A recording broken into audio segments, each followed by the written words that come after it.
All right, good evening. Welcome to the January 11th, 2021 meeting of the Marshfield Planning Board.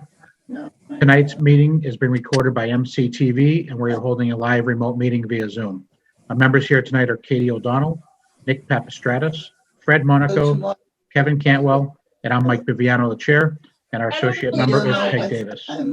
Also with us tonight is Greg Guimond, and we are also welcoming back Karen Horn as our newest staff member. Assistant Town Planner. Assistant Town Planner. Okay, that's what the title is.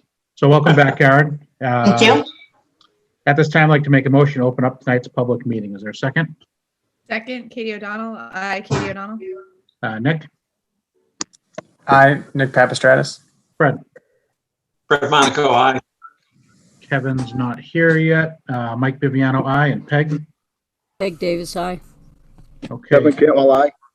Oh, there, Kevin's here now. Great. All right, so everyone's here now. First on tonight's meeting agenda, we have the zoning articles for the spring 2021 annual meeting. Let Greg take over from there. Yeah, You want to give me my medicine now? it's too early. Oh, is it? Yeah, it's until around 9 o'clock. I was going to ask you if you're not busy. So, But I think somebody's got to put their speaker on mute. Yeah, when I come back with. I'm looking for my mute. I can't find it. That's no problem. I think in the light. Can mute Yeah. too. okay, it sounds like they, Come on. nope. Yeah, that's good. All right, You want here's me your to- phone and your go ahead, caller. Mike. Just let me You know how to change the channel. I can only hear that one speaker. That's all I'm getting through Okay. here. Yeah. It's this button right here. Greg, can you mute it yourself as the Down administrator? on the left. Let's see if I can. Hold on one second. I gotta unshare the screen. And, There we go. okay. Sorry, didn't All right, realize I Greg? could do that.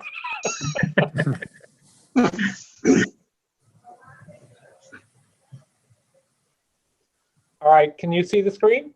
We Yeah. can- All right, so the first article would be adding the ADA access and setback requirements that the state zoning act already has, but is not in our town zoning bylaw at the moment. So it would allow ramps, access ramps on private property not to worry about setbacks. Mhm. The building department had requested this. We had looked into this, and so we had put this article on. Are there any questions on that particular article?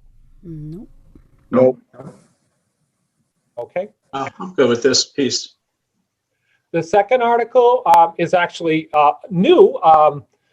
In my first draft, I had missed that we needed to modify the definition of residential accessory apartment if we go with the modifications to the residential accessory apartment that will be proposing in Article C. So Article B makes it clear that it can be within the one-family detached dwelling.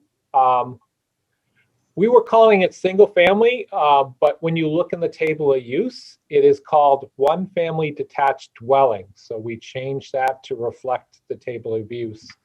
Also that part of the change in Article C is to allow an accessory building potentially to have an accessory apartment in it.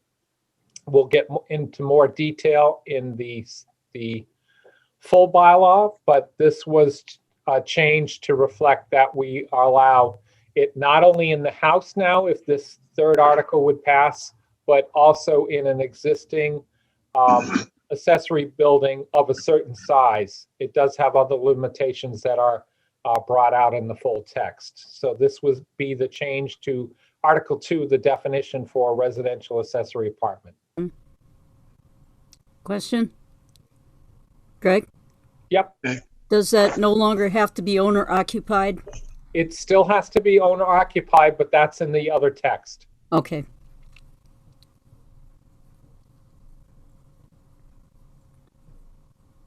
So are we going through, Greg, are we going through the changes? Are you going through each change, or are we just gonna go discuss it overall? I was going to go through each change first to Okay. answer any specifics questions, and then we could have a general. No, that's fine. I got some questions, but I'll wait till you get to them. Go ahead. Okay.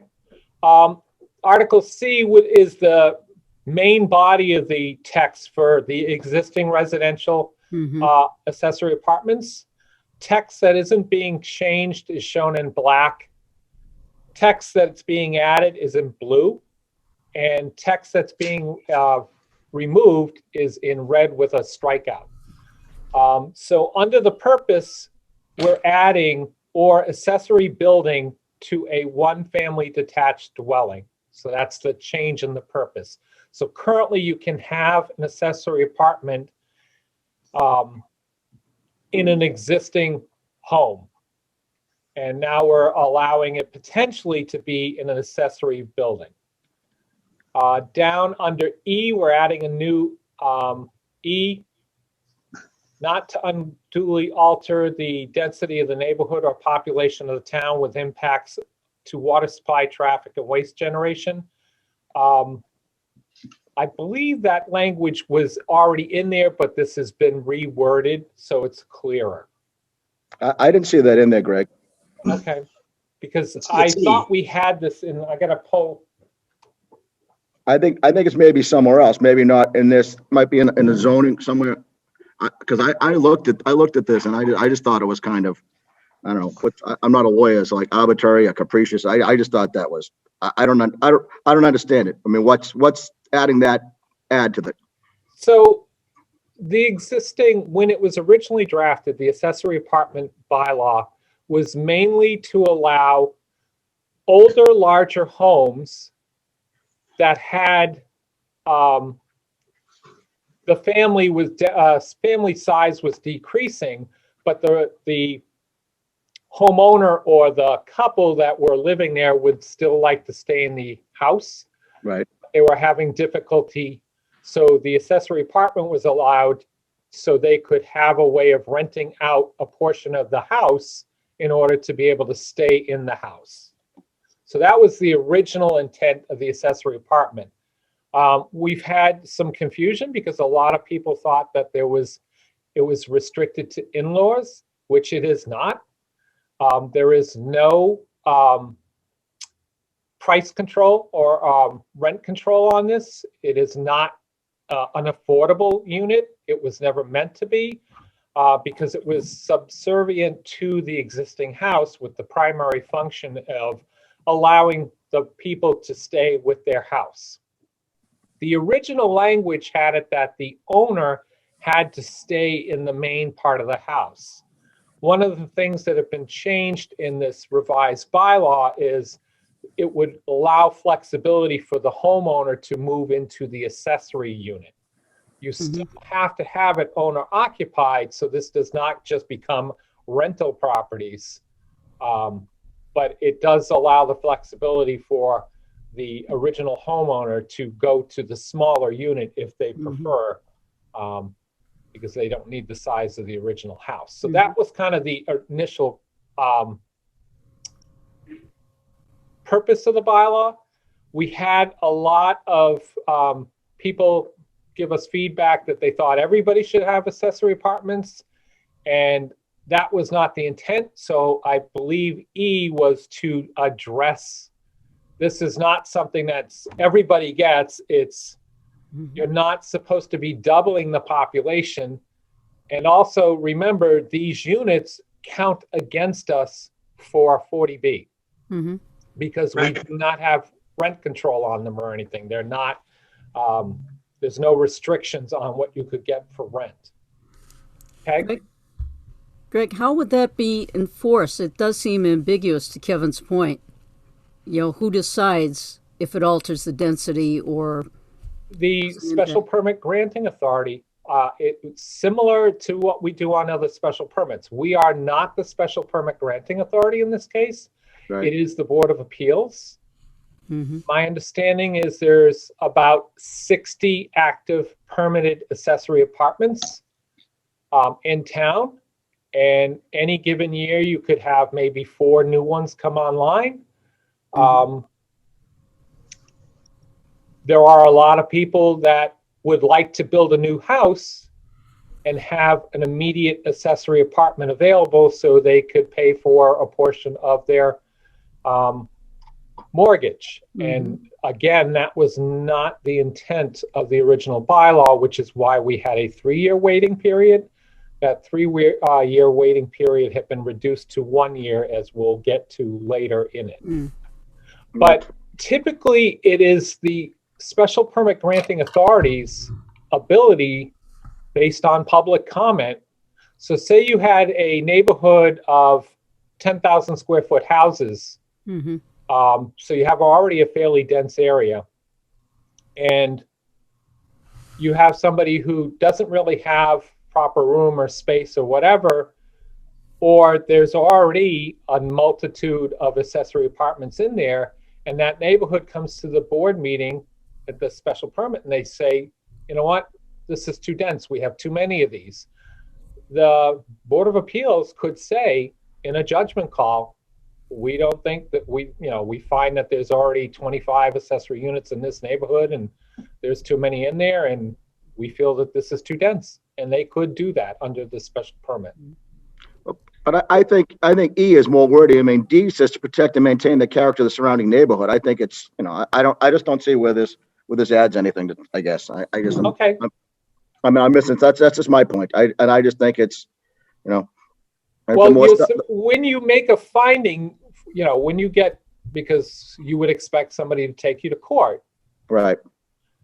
you have to have reasons for why you make that decision. And this is basically giving that board some things to think about and look at in making that decision. I mean, we can pull the E clause off.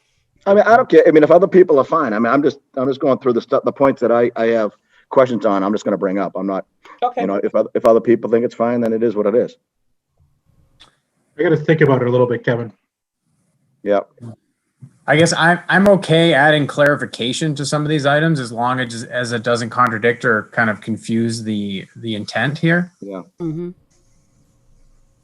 think I like that it mentions so that you know that the board and the town is considering water supply, traffic, and waste generation. I think that it's important to acknowledge those. I think that those actually I think are the most important to me to have in there somehow. Because the way it reads is not to unduly alter. Yeah. That's the part I'm wrestling with. So I understand that kind of just leaves it open for interpretation to the Yep. ZBA. Yeah. But I think it's the word that's bothering me too, unduly. what's a synonym for unduly? Excessively, I think. Say that again, Nick? Excessively, no? No, excessively, yeah. How about significantly? Would that be better? I think it's one of those things though that's relative, right? The whole statement, I believe, is relative. Right. Yeah. I don't think unduly is the right word, so maybe Peg's hitting why it's so confusing almost. Yeah. Well, that was my thing. I mean, I'm a simple man. You put crazy, unduly to me is a tough word. Greg, did you put the word unduly in there? I don't remember if it was me. You wouldn't admit it if it was. I'm giving Greg the credit for unduly. Yeah. I'll own it. I like the word substantially, not just substantially. Substantially or significantly? Sure. I don't know what's a better legal I like term. substantially, actually. Yeah, Instead of unduly? yeah, substantially. Okay. That way, if they say they're going to have 15 roommates move into this place, then they say, well, maybe that's Still a not. matter of interpretation too, Mike, substantially. Just like unduly would be, so. Yeah, I Yeah, just think it sounds a little bit more professional, I would say. Okay. Substantially. I'll worry about the spelling later. I'm just going to flag this as what we're going to change it to. Okay. All right.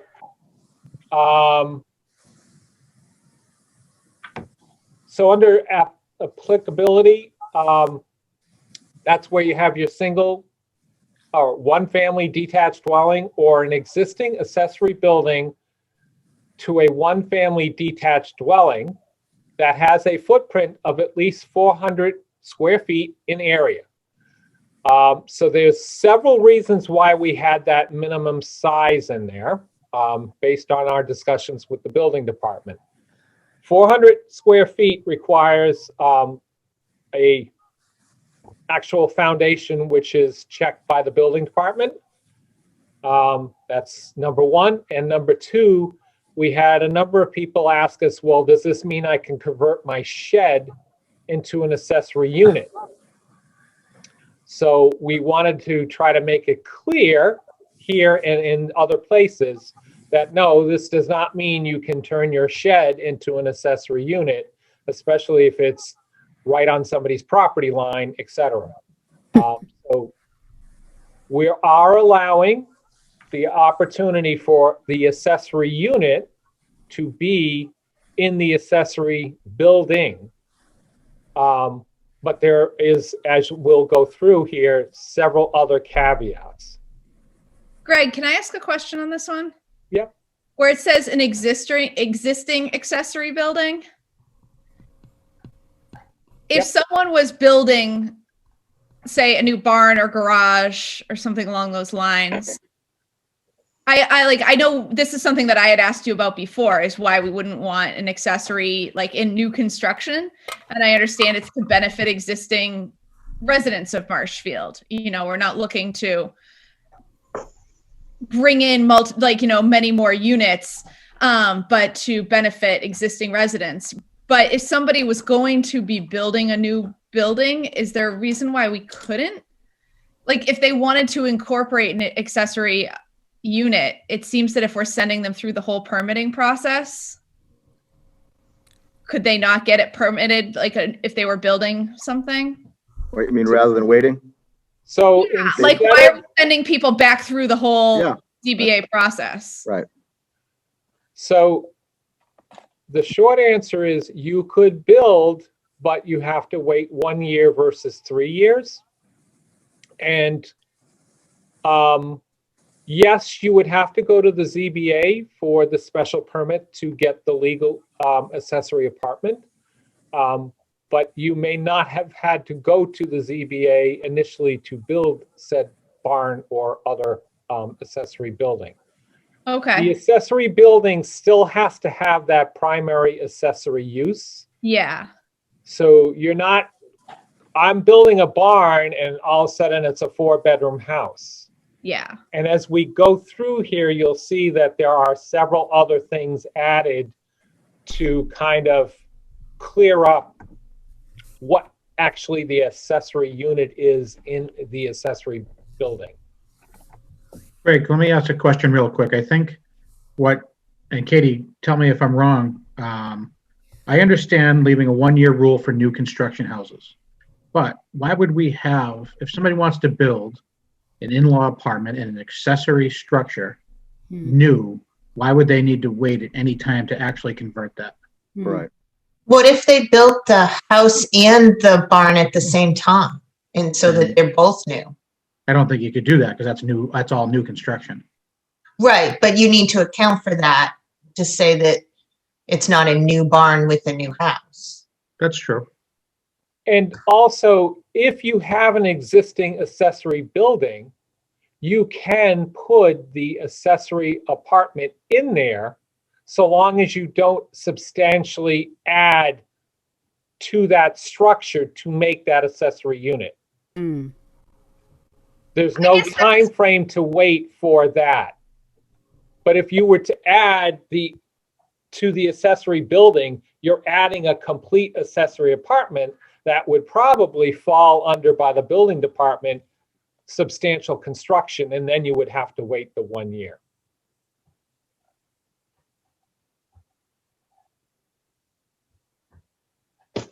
Do we really want to make new construction wait a year? That's almost what we're talking about then. I don't understand. Why does that benefit it, Greg? I don't understand that if you're building a new. Because the purpose of it was not to have people building new, bigger housing with the assumption that they have a guaranteed income to help them with their mortgage. That wasn't the purpose of accessory apartments. This isn't an in-law bylaw. This is adding to the number of residents in the town and adding the number of dwelling units, which again works against us. So there's got to be a balance. We're not saying this goes for everybody. I mean, if you want in-laws and you want everybody to have an in-law apartment, then we should be drafting an in-law bylaw and not touch the accessory apartment bylaw or get rid of the accessory apartment bylaw. And change it to an in-law And bylaw. change it to an in-law. And then require the only people that can use it is an in-law. And I don't know if that helps you either. I mean, that's kind of. Yeah, that No, might be tougher, I guess. I don't think they're gonna work that way with that wording. I wasn't necessarily making a distinction between the two until you just mentioned that. Right.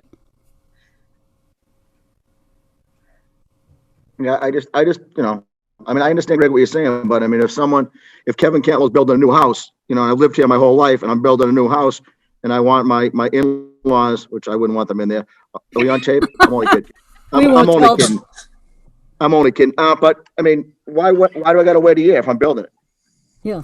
Well, I mean, I just doesn't don't it say that understand you can 1 still year. build it? You can't, essentially, it can't be a rental unit until it goes through the special permit process? Like the structure could exist, you could build it, right? Yeah, but then you can't really get any income off it, right? Or put Sure. anybody in there for a year. That's what we're saying. Right. I let them live there a year free. That's what it is. Mm. I mean, I'm just looking at it to me. I don't know I if mean, the building department will let you build that separate unit under a new building permit, because it's not allowed. They're gonna say, no, that's an in-law. You can't have it. Mm-hmm. I don't think it actually allows you to build it, but not rent it. I think it precludes you from Okay. building it. I'm just wondering could you just, I guess my feeling is that if somebody is building an accessory unit, like they're already there, right? They're Yeah. already a resident. We've protected them. Could you just take out existing in front of accessory building so that somebody who's already an existing homeowner, if they go to build an accessory building, that they could do it? Hmm. It's just, I do agree. I mean, we know how much trouble people have, like lining up contractors and everything and getting that all done. Mhm. Like, if we're looking to benefit existing residents who might be looking to get some income so that they can remain on their properties and stay in town, I don't want to be sending them back around twice to go through the whole process. I agree. Well, I guess I'm thinking about, so I hear that point. I guess the other side of it is, the way it's written now, waiting the 1 year, does that prevent, like I say, a developer coming in and building like a whole neighborhood that has like a density times 2, because every new house has It's going to be a duplex. Yeah. Right. Well, it's not gonna be a duplex. Isn't it limited by size of the original? It's supposed to be 40% of the existing home. So it's gonna be it's not really a duplex. It's not side by side, right. Yeah, they still have to go through permitting, so I think you could stop it there. Or it could be stopped there. Well, if you have a reason to stop it after we allow it. Right. You're allowing it to go for a special permit, which is why you want to consider how you review it and what criteria you want to try to strive to achieve. We didn't even get to the 1 year part.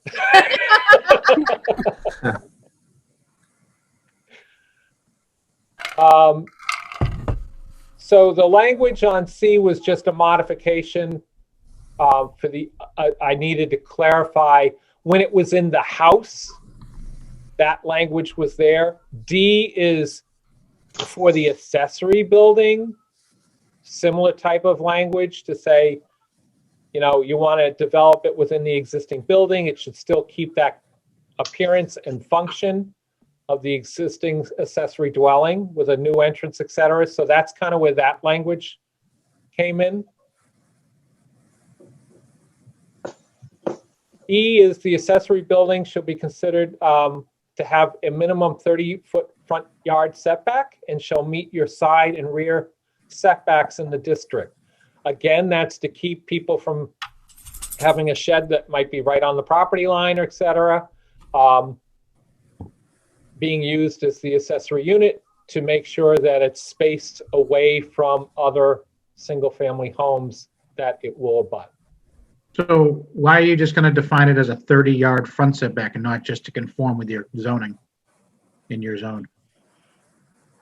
Because some of these lots and some of these existing dwellings may not be 40 feet back in R1s. So it was to try to reflect that some properties may already have existing accessory buildings. The 30-foot front setback is just so it's not right on the front of the front yard. Well, it wouldn't be on the, well, so if somebody had one that was 25 feet in the R1 to the frontage, say a garage that's pushed up toward the front of the road, they'd have to go for a variance for this? They would go to the ZBA for the variance, or when they go for this special permit, they would ask for that. Yep. Okay. I think it seems a little cleaner to say it needs to conform with zoning Yeah. than to throw a 30-foot So number in make there it- just to help R1. So make it comply to all setbacks, front, Yeah, side, and and- rear. If they need relief from the setbacks, just like in any other building, then they go to ZBA and ask for a variance to the setbacks. I'm thinking of historic buildings that might have, or, historic properties that might have older barns or something like that too, that they might be able to do this. Just throwing it out there, maybe this would just fall under the variance, but would we ever put anything in here to essentially with the intent of the 30 feet is essentially the new construct or the addition couldn't encroach any further than the existing non-conforming residence or something like that? I gotta jump on my phone. So you couldn't build it closer to the street. So if it's 25 feet, then, and it's existing, then it works. I don't know. Well, one thing about these accessory buildings, if it's a garage, it has a different setback than an attached garage has a different setback than a house.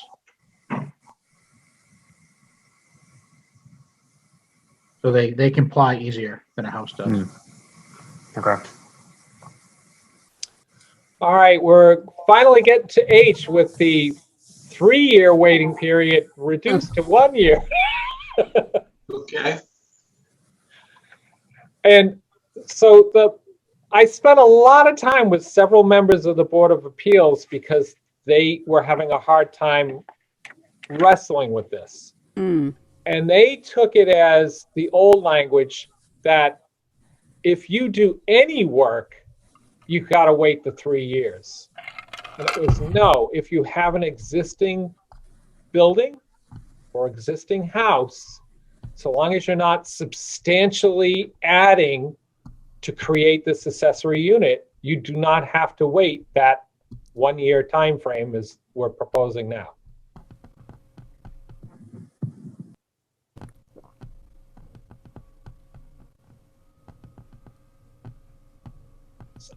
We added, so H was the lot sizes for the house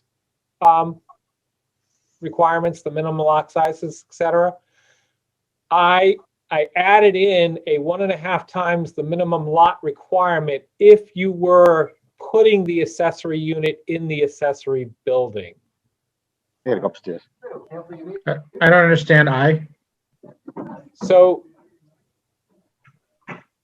if we're in the R1 hypothetically, because that's where this would mainly fall with the accessory buildings, etc. But in the R2, you could have it as well. You'd have to have the 1.5 times the size because you're now putting that accessory unit in that out building or accessory building. Again, kind of getting at that density change to the neighborhood, etc. So you need 60,000 square feet to build an accessory building? To have the accessory building have an accessory apartment, we would be adding the requirement that it would be a bigger lot. I mean, we're already at an acre lot. Yeah, That that could doesn't fit- make sense. that could We're fit just actually about at anywhere. 40,000 square feet for the R1. Yeah, I don't understand why that's in there. Yeah, I don't either. That's just gonna make it very difficult for people to do this Hmm. and build it new. So what was That's the, where we don't really want to increase density significantly where it's going to work against the town for affordable. I can see it where you're not increasing the density. I see where it's coming from. it only has to do about lot size though. I mean, my question is, I mean, Marshfield's the beach community, all right? And a majority of the homes are in districts that wouldn't allow an accessory apartment, right? And there's even areas like on Webster Street that may not have the size. I mean, my house is a small house. Why couldn't I put an accessory apartment on there? I live down by the beach. I think I'd like to know how many homes in each zone are we cutting off by the You required can minimum lot size? put an accessory unit in the house. It's only the accessory building you need the larger lot size for. That's Well, two it structures. says- It's a whole different thing if you just put it within the existing house. Right, Greg? That's what you're saying. Yeah, I mean, to be honest, I don't know if this is going to fly at town meeting anyway. Having been burnt several times in the past when we first tried to pass this, you got to kind of balance it as far as I'm, trying to get at is balance. We're trying to give a little more flexibility to this, but we're not opening up the gates and letting the whole town end up having accessory units all over the place, higher densities, more units that are counting against us on 40B. It's kind of, it's a difficult subject matter. And you kind of have to show that this has some restrictions on it, that we're not just saying, go ahead, have an accessory unit. Right. well, we were doing this out of a need for people needing to live with family really and unable to afford homes and. But we didn't call it an in-law. It wasn't for the family. It has never been for the family. That's one of the options. But Right. in these days when people are struggling to keep their houses, we're just making it so difficult for them. I understand that, but at the same time, I mean, what's the average number of residents in any house in Marshfield? Like, for the number of houses that we have, I mean, I feel like this is a huge town of retirees. There are probably only 2 adults. And if 2 adults can live in an accessory unit, you could be talking about greatly increasing the density of couples and families living in town. And especially, and if we are talking about areas like the beach community or anything like that, I understand the need for people to stay in their homes, but I also have real concerns about putting more people into flood zones living there year round. I agree, Katie. I mean, half of Wrexham's not in the flood zone, but I just, so. I just think. anywhere- I understand it might not be in a flood zone, but like other like areas that, have exit routes that are going to be blocked and everything like that. I mean, we just don't know what the future is going to look like too. And so I have real concerns about increasing density in area, I'm not saying all areas of Marshfield, but we know that there are areas that are really risky. Well, Yeah. in regards to this letter I don't think any of those densely populated areas are ever going to qualify if we make them go at 1.5 times, because we know most of the lots are pre-existing non-conforming lots. They're usually smaller than 10,000 square feet when we Right, get they're them. smaller. Which And is you're probably not going to be able to build anything extra. Which on is those type kind of of why you don't want accessory buildings becoming accessory apartments in those areas. Right. They're already undersized lots. The density is already fairly high.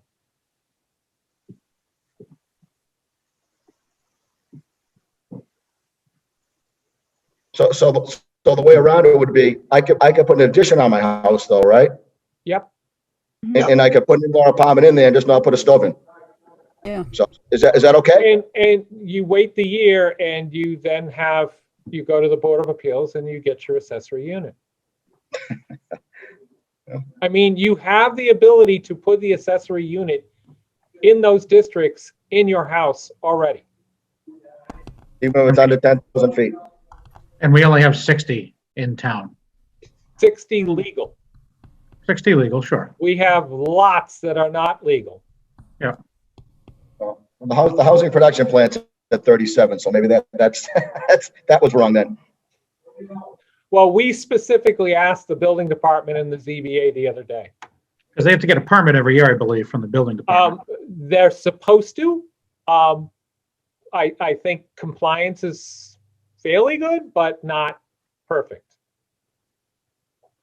One of the positive things is at least we know when they come in and they get their accessory apartment permit that they're meeting at least the building code, which is also important, which is one of the reasons we also tried to do this before. We tried an amnesty the first time and that didn't go anywhere. Greg, when was that tried? Back when you were on the board? Yeah.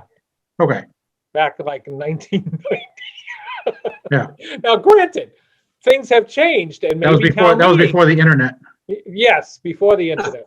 Things have changed, and town meeting may have no problems with this. I don't know, but I tend to try to balance. I try not to go too far in either direction.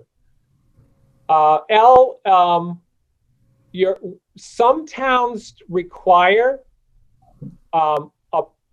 a parking space for every bedroom. Again, it's kind of, we're not expecting 2, 3, 4 bedroom accessory apartments. That again wasn't the purpose of the accessory apartment. We left it as a parking space for the accessory unit. I don't know if you guys want to make it 2 or if you want to make it by bedroom. Again, I'm open to what the board is thinking. So then somebody, can they be doubled up spots in a driveway? Or is it like parking lot where you have to be able to get out from one to another? Because that could propose a big problem. Right now, in a regular house, you could probably only park, 2 cars in front of the garage without blocking somebody in. But you could stack them up 8 deep if they were all blocking each other in. Right. So we don't specify tandem. We just say have a parking space. I know I only have 3 cars presently and 3 people in the house, and one of us gets blocked and one of us constantly has to move a car to let the other one out. But again, we weren't going that far.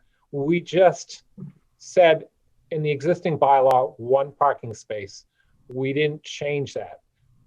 I don't know how you guys feel about that. But again, if the idea is these are accessory units and they're not very large, then we shouldn't be getting into a major parking issue.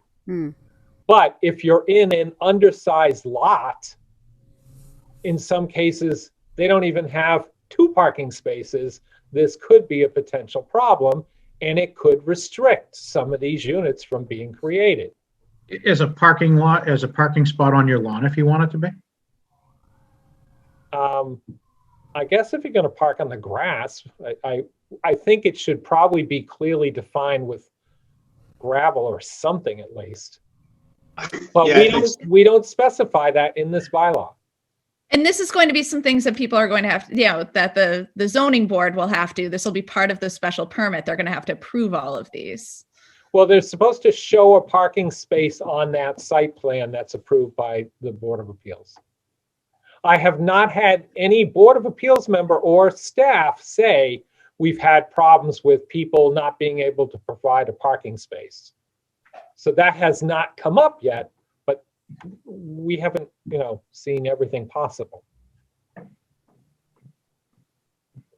M is also a new requirement, and this is from, I believe, the Hingham accessory apartment bylaw.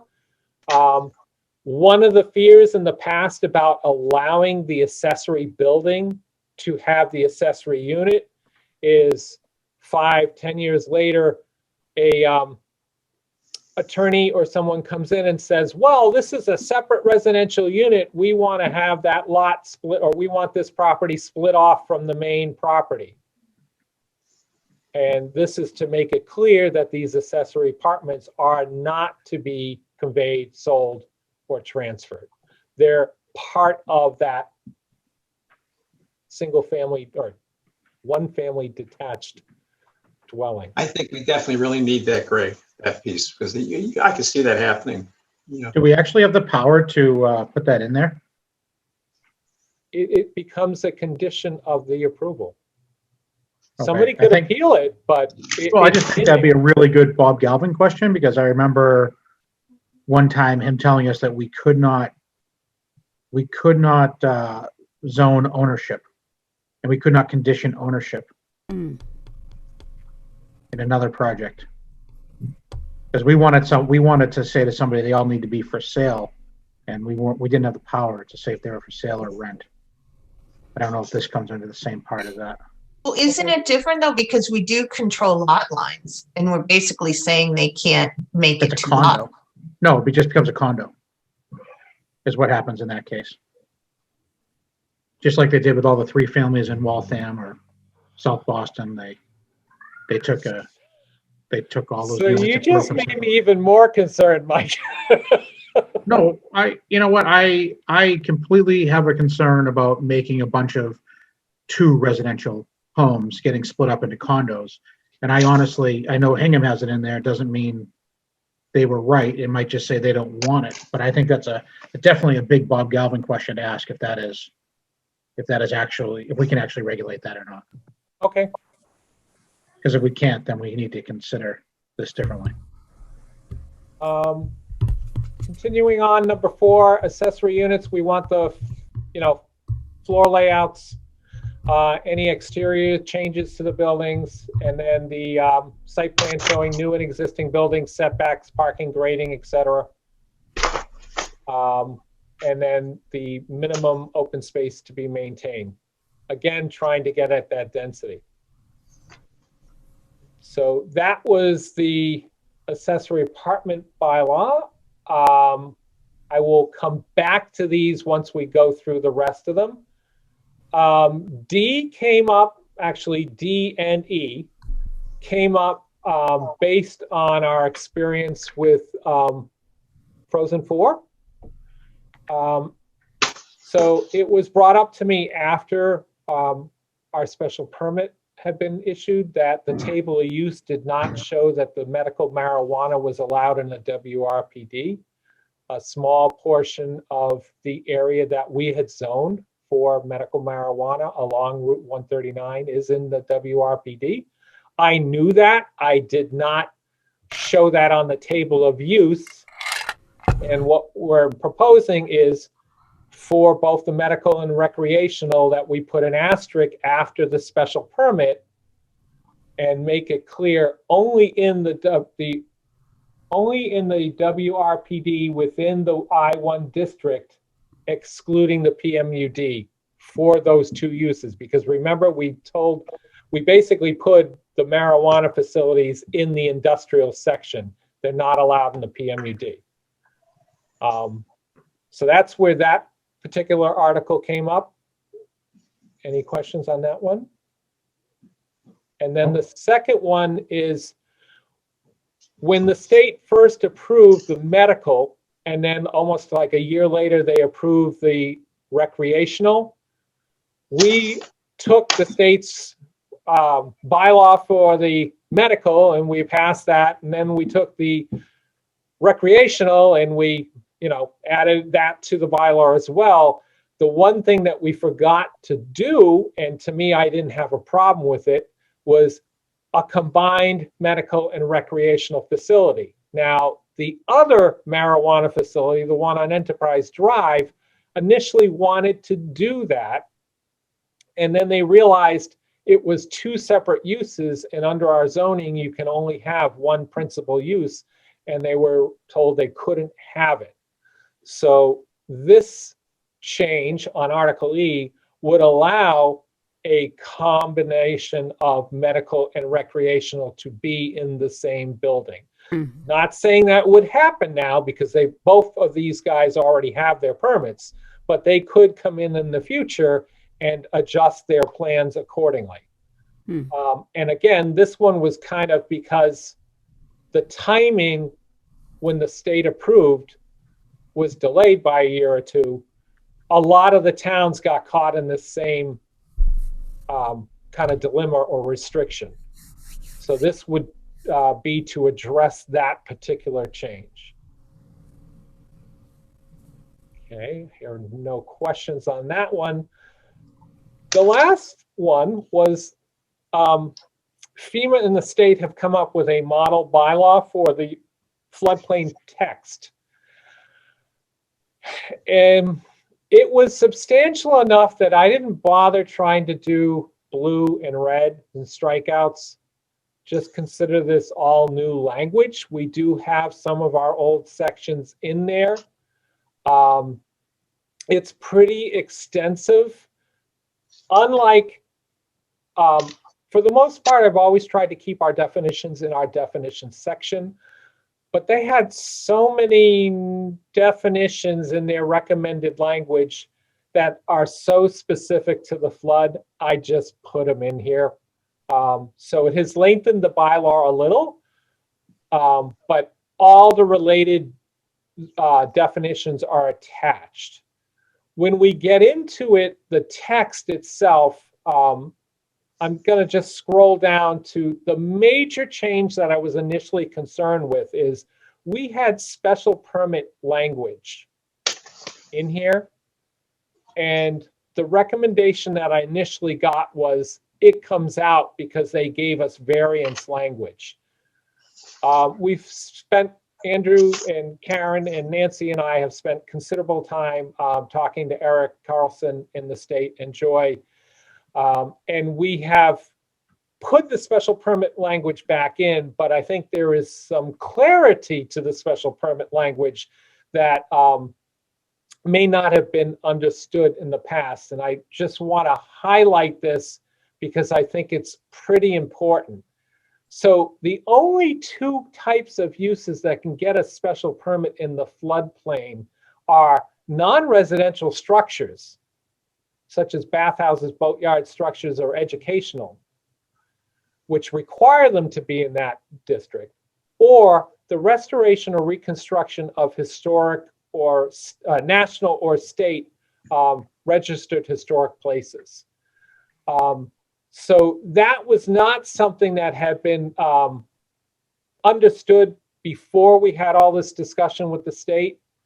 But it is clearly understood now with the building department, and hopefully this will be relayed to the Zoning Board of Appeals. The variance procedure, I've just kind of gone back up to that page. So they had provided language for the variance procedures as well. And we put back the language that I'd sent in an earlier email back in what they had wanted, meaning the state, which is the town will request from the State Building Appeals Board a written and auditable copy of the portion of the hearing related to the variance and will maintain this record in the files. I had added their option B because to me it was, it gave you, here's your ways of granting a variance. We're not allowed to grant a variance to the state building code, and that's what was missing in that discussion. So the variance is to the state building code, not to the local zoning bylaw. And that's part of the reason why we added that special permit language back in there. They do have a variance procedure, 1518, on the local zoning bylaws. And it says a variance, must meet these restrictions, and there's A, B, and C on there. So that's kind of the major changes to the text on this. Well, there was a lot of text added, But the major change that I was initially concerned of was I thought we had to remove the special permit. We have since found out that the special permit was a little more limited than initially thought with the building department, and will be relayed to the Zoning Board of Appeals. For the most part, the Board of Appeals has been dealing with primarily setbacks and primarily on the sides or the front of the buildings. There are some additions that have been put in the back, and that's something that they have to be aware of, especially if it's in a velocity zone. I think I've talked enough. Based on the comments that I've heard, I'm leaning towards pulling the accessory apartment bylaws for this town meeting and continue working on them, talk to Bob Galvin, et cetera, and perhaps put them on the fall if that's the board's pleasure. Yeah, I'm fine with that. It'd be great to also, sooner than later, get Galvin's opinion on the ownership. Yep. Okay. I'm fine with that too. Okay, I'm fine with it too, Greg. all right. Peg? Yep. Okay, and I didn't hear, is Nick, did we lose Nick? Yeah, it would be good if we could have a consensus before it goes anywhere. Yeah, we were kind of, you guys were kind of, there was no consensus. You were kind of split. Yeah. So that's why I was thinking that we should probably pull Yeah. these. Yeah, And it was a lot. I mean, I was trying to do this because for about 3 years now, I hear a lot, well, we should allow this or we should do this. And I was like, okay, I'm finally going to try to get something on here. Andrew and I at first were kind of at odds on this, had different opinions and stuff, but we kind of had, this was kind of a joint effort to get something, but we're still not there. Greg, I think it was definitely helpful the way it's written so far, because obviously it's sparked some conversations for maybe things we hadn't considered before. So I think it's the next step. So we'll see how this develops. Yeah, I think it's a good idea to hold it off. A lot of things to adjust on it too. Yeah, that's a good effort, and that's a big was. subject.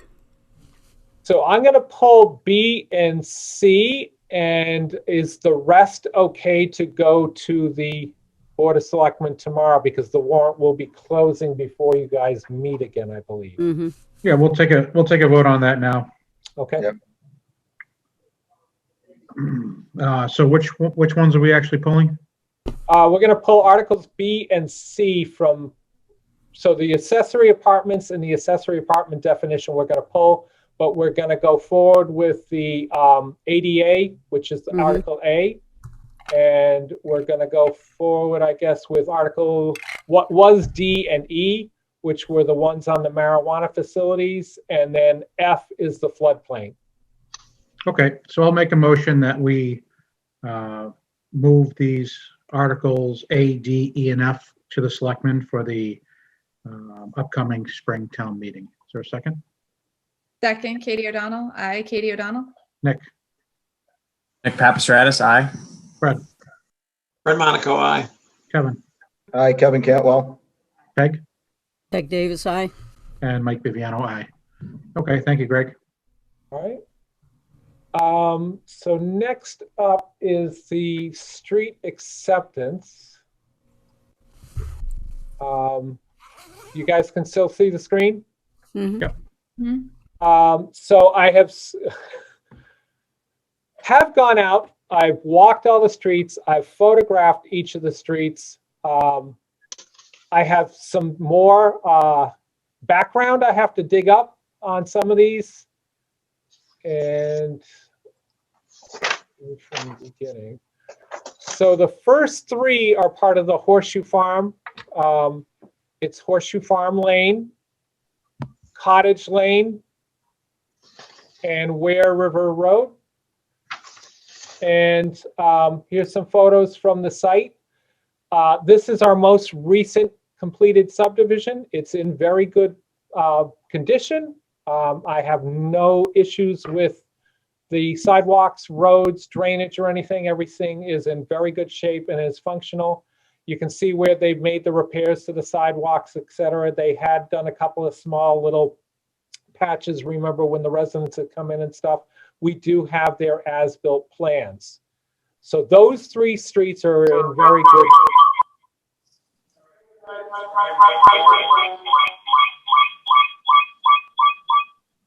That was me. Sorry, Greg, that was me. That's okay. We noticed, Kevin, thanks. What are you No, no doing? problem. Conversing with aliens? No, I'm doing a couple things, but sorry about that.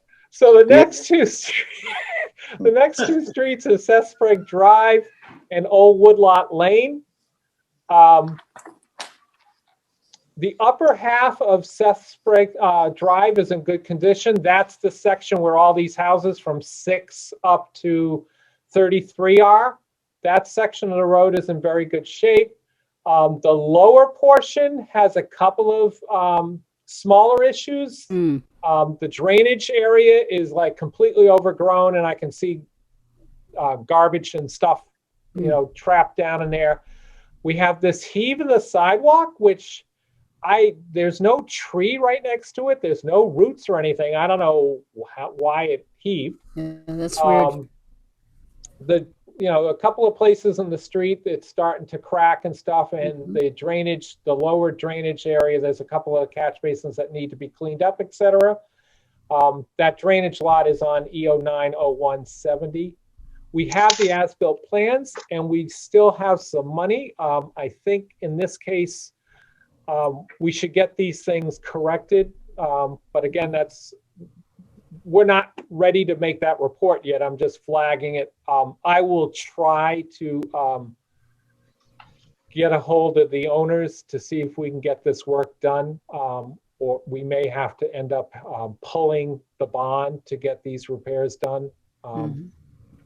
Is that still Veraki up there for all that? Actually, this was Billy Last Senior. Okay. Old Woodlot Lane is in very good condition, the pavement, etc. And that's from Proprietors Drive to 12 Old Woodlot. On that, Greg, just real quick on that street. Yeah. Billy Last Jr. put that parking lot in so everyone could walk in the woods back there. And it's all blocked off with big boulders now. Oh, that's on Commerce. That's on Commerce Way. That's Up not the hill. on Old. If you look at certain maps online, they have Old Woodlot Lane going all the way down to Enterprise. It doesn't. It stops at Proprietors Drive. Okay. From Proprietors Drive to Enterprise Drive is supposed to be Commerce Way. Any idea why the boulders are blocking the parking lot they built? Well, because they were supposed to be doing construction on that path that's supposed to run up from the Boys and Girls Club up to the dog park. Okay. And then back down around to the ball fields.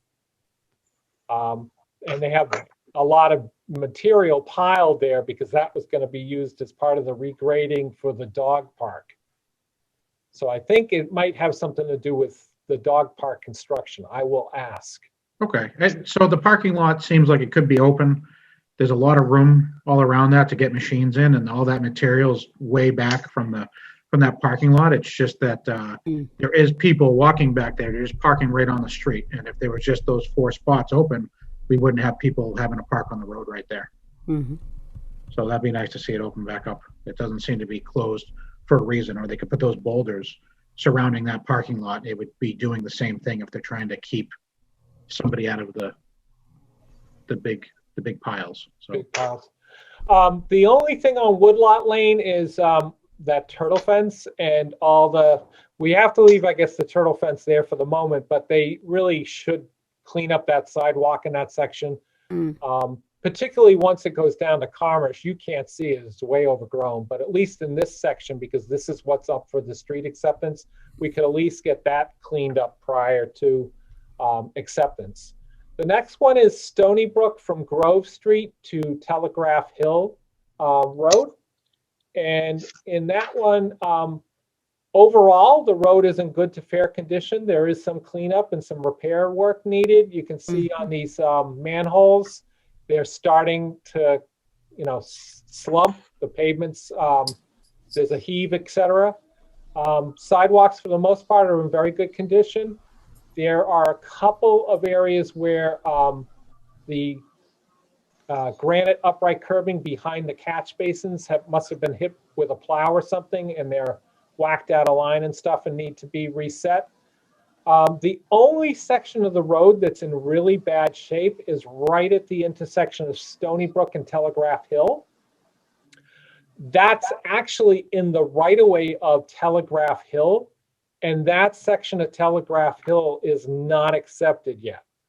But I'm just flagging it because I think when we get into discussion, somebody will say, well, what about, the intersection of Telegraph Hill and Stony Brook is really bad, and how can you say approve this street? So on that They've one, that's kind of Patched it, they've patched it a whole bunch of times. I know, but you can see the patch. Yeah. is Oh, not working. I know. They got to rip that whole thing out and put in both coats of asphalt and stuff to rebuild that. Karen, we has do- the town patched it? Yeah, Okay. yeah, they've come in, like, they really come in every year, because people have lose a tire in that pothole all the time. Yeah, it looks like it's probably a water issue coming down underneath it and over it. Yeah, I think they're using coal patch. They're not coming in and kind of cutting this out and redoing it with a roller and stuff. So We Greg, do- Yep. on that particular one, I mean, the town's already there patching it, and it's not an accepted road, and I know they do that on some of the private roads, but if that question does come up, I mean, it seems like we're already spending money on it, right? And DPW may, we're just supposed to report on what we think on these roads as far as the planning board.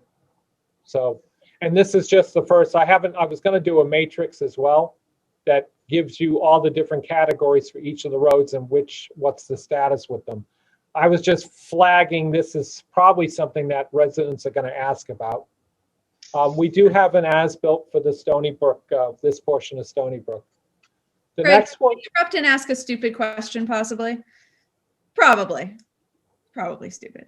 But the street acceptance, so DPW hasn't accepted streets for quite some time. like Whatever. 18 years. Yeah. And so I understand that some of these neighborhoods have been responsible for their streets themselves, correct?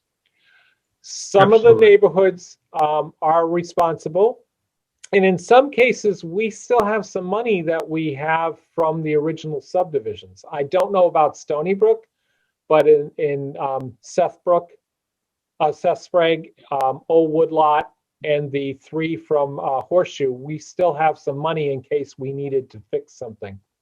Okay. I guess I was just wondering if you could explain for me, because I was trying to, I see the benefit that also what I like about accepting streets is that it gives us a great argument when we have developers come who say, why do we have to build the streets to these levels if the town isn't going to accept them anyway? And so I love having a response to that, well, we could accept them, but what is the argument for accepting them? So the reason DPW, my understanding is the reason DPW stopped accepting roads is because the state's share of the money that they give you, I think it's chapter 91 or whatever, they were giving, not 91, maybe 90, they were giving the town money towards road mileage. And if you expanded and accepted more streets, you would add to your road mileage, and you would get every year, you'd get more money from the state for repair of roads. Back right when I got off the planning board, we hit a recession and stuff, and the state cut back on the funding, so they were giving half as much funding. The DPW commissioners at the time said, we're losing money by accepting streets, and they decided not to accept streets anymore. We probably have close to 30 streets that have been waiting for a long time to be accepted. It's kind of surprising that all of a sudden DPW has changed their minds, which is good. I agree with you. It's always nice to say to the developer, we're making you build to these standards because the town is likely or would like to take the street. But that's kind of the background on how we got here. Didn't we change though for subdivisions more recently so that there is a covenant set aside to maintain these streets, but like Telegraph Hill wasn't designed that way. There is no neighborhood association to take care of those roads. And it's kind of interesting that the DPW picked the newest section that goes up through Spyglass and not the rest of the area that was done over 20 years ago. Yeah, Karen, that's kind of like a little bit of my question is that some of these streets are in very high-end new neighborhoods. And I'm just wondering if this could come up at town meeting of people. I'm sure that there are neighborhood associations that would like the towns to take it. And I'm just wondering if we're going to, I'd rather talk about it right here than at town meeting. Well, that's what I'm saying. Like this Yeah. Telegraph Hill doesn't have an association, but I remember being on one board meeting where DPW is like, well, go back and make them make an association. I'm like, that just doesn't mean, that can't even be possible. But the newer ones, it was just designed that way. We made that decision after they weren't going to accept streets. So So- Horseshoe Farm is set up that they continue without, the town ever accepting it. We've had a number, Karen's right, there were a number of subdivisions that were approved in the last 10, 15 years that specifically said, the town is not taking this road. It's up to you, the homeowners association, to be good stewards of your road and your drainage system. So the question is, how did they pick these streets? I Because have- what do you say to the older subdivisions that are supposed to be accepted? Well, they're already getting No work done on idea. them. I have no idea how they picked the list. The town plows Telegraph Hill, right? Yes. The Yeah, but they town- don't plow the 55 plus developments. They don't plow Horseshoe. Well, Farm. they plow up through Spyglass. Oh, they do? Yeah. So Okay, well, that's interesting. my understanding is DPW will plow a private, open to the public road. It's just not on their priority list. Once they get through all the public streets, they will make a pass or two for emergency purposes on all these subdivisions that have not been accepted. Yeah, so I guess I see both things. Like, Mike, I see what you're saying. Like, if we're already paying to maintain some of these streets, we're already doing it. Why not take them over and be accountable for it? But also, if we have neighborhoods that have payment structures in place, why is the town taking on that expense? Well, has the DPW changed their opinion on accepting roads? It sounds like they have changed their opinion, and we will probably see in the next few town meetings, more people put more streets on because they'll say, hey, they just got accepted. We've been waiting for 18 years. It's my turn. Yeah, well, I mean, that's just up to the DPW if they're gonna take them or not, and we're just Right. giving them our report on what has been done or not done. Yep. Right. Okay. So I guess this would just be my question to DPW. I mean, I just think they should be prepared to explain that at town meeting because I'm sure if They I have about 10 times. It's gonna come up. It's always someone's first town meeting. So First and Um, last. Ridge Road has been around for a while.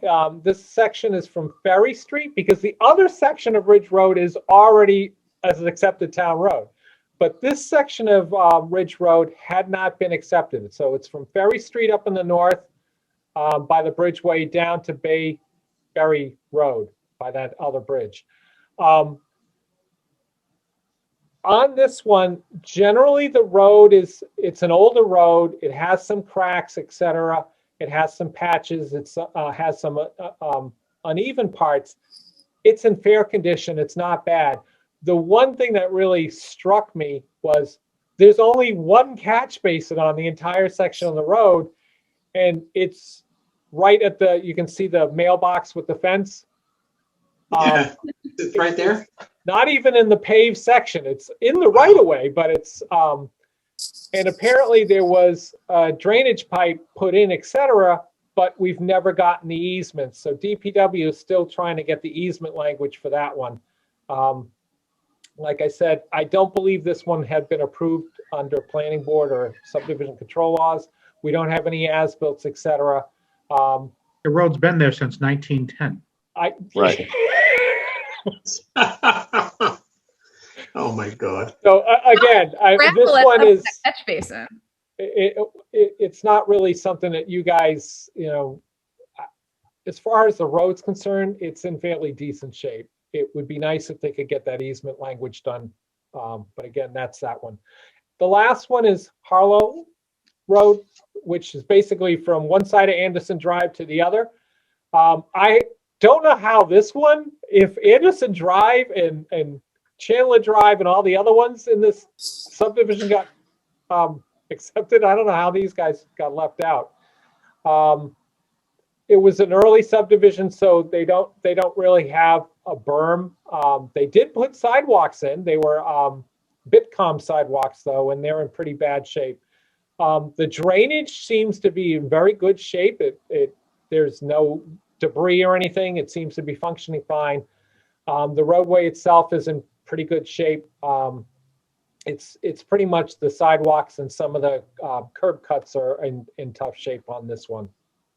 So that's it so far on this. We do not need the report yet. I was thinking either the next meeting or the following meeting. It's got to be something that we need to have done for DPW prior to the advisory board meeting. Okay. On the minutes for December 7th, Kevin sent in a correction. And luckily, it was about something he said. Yep. So I believe him. There you go. Basically, Mr. Cantwell asked if they were losing any parking spaces, by moving the trenches as the parking is an issue at the senior center. So that the correction was adding by moving the trenches as parking is an issue at the senior center, and striking, he knows that it's an issue, but. So. That's correct. Yeah. Kevin, if you're okay with it, I'm okay with it. I'm good with it. Okay. So then I'll make a motion to approve the revised meeting minutes of 12/7/20. I'll second it, Fred Monaco. Thank you, Fred. Katie?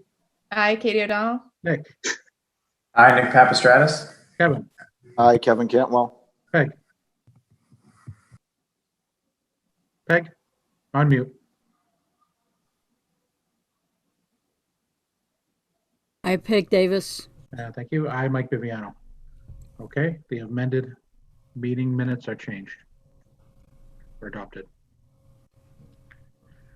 Board and staff report, Greg? So I do not have anything to add for tonight per se.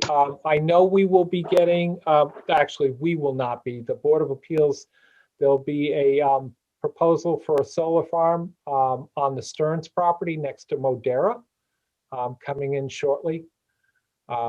We are waiting for a proposed subdivision on off of 3A down in the Garrettson Cranberry Bog area.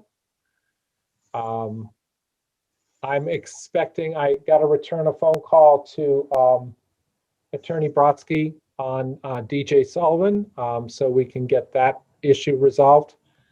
And I need to talk with the residents up on the Seasons in Old Woodlot Lane area about the fall proposed zoning changes for the PMUD on for the residential units potentially. So that's it on my side. I'm very happy to have Karen. Welcome It's again, taken Karen. us almost all week to get her kind of set, like a desk, a chair, a computer. How about a phone, Greg? Like today, talking to you. And I don't know what's going on with that phone. Karen can tell you I did not hang up on you, Kevin or Fred. Oh, yeah, sure. How about me 3 times? How about you? 3? Twice. 4? Two. You guys call Okay. Greg a lot. And Kay is in the hospital. Oh, no. I'm going to unmute her for a moment, and hoping that she listens to her doctors. I think you just remuted Kate, actually. Oh, I remuted her. Is she off now? Nope, she's still muted. Okay. Ask to unmute. Kay, did you mute yourself on top of when I muted you? Well, while you're trying to figure that out, Greg. Karen, do you have anything to add? Nope, I'm still just getting settled in, but yeah, I think this week will be better than last week as far as logistics go. That's all right. It takes a good month or two to settle into the job, So, Greg, what's all the tree clearing off of Union Street? Up by Pembroke line. Great. Is Right, that that's the- Beaver that is the gray Crossing? one right there. That must Okay. Yes. be Beaver Crossing. Yep, I just wanted to make sure that was it, because I didn't know if that was so close to the Pembroke line, it was in Pembroke or not. So, and then also, the end of Ames Way, where we approved those A&R lots down the end there, the 3 of them, Yep. the circle turnaround's all blocked by big trees, like the owner put trees, and now you can't turn around down there at all, Oh, which is okay. a problem for the residents and myself that like to go walking up there. All right, I'll get up there and I'll bring Andrew. Kay is now unmuted. Oh, great, Kay, how are you? Kay, can you hear us? She's playing with her screen. Oh, we just lost her. We lost her. I don't think she was hearing us. No, she probably wasn't. Okay. Did she have do you want to give the quick Kay update, Greg? We're hoping that she gets out of the hospital soon. She may need surgery. Okay. Mm. Oh, we'll send our best to Kay. I'm sorry she can't Yeah, definitely. hear us and talk to us. So Can you Next time. send a card on our behalf? We will get a card and send it on the board's behalf. okay, We can't visit her, but we can drop stuff off. excellent. Maybe you can send out the details on an email to us. Who's Okay. taking care of the dog? At the moment, it's split between like 3 people. She had a dog walker, and the dog walker has upgraded and has been spending a lot of time with Zora. Okay. Well, sorry to hear it. Welcome again, Karen. Glad to have you. Greg is more than happy to have you. And with that, anything for any of the board members? Okay, seeing none, I'm going to make a motion that we adjourn tonight's meeting. Is there a second? Second, Katie O'Donnell. Aye, Katie O'Donnell. Thanks, Katie. Nick? Nick Papastratus, aye. Peg? Peg Davis, aye. Fred? Fred Monaco, aye. Kevin? Kevin Catwell, aye. And Mike Viviano, aye. That concludes tonight's meeting. Thank you.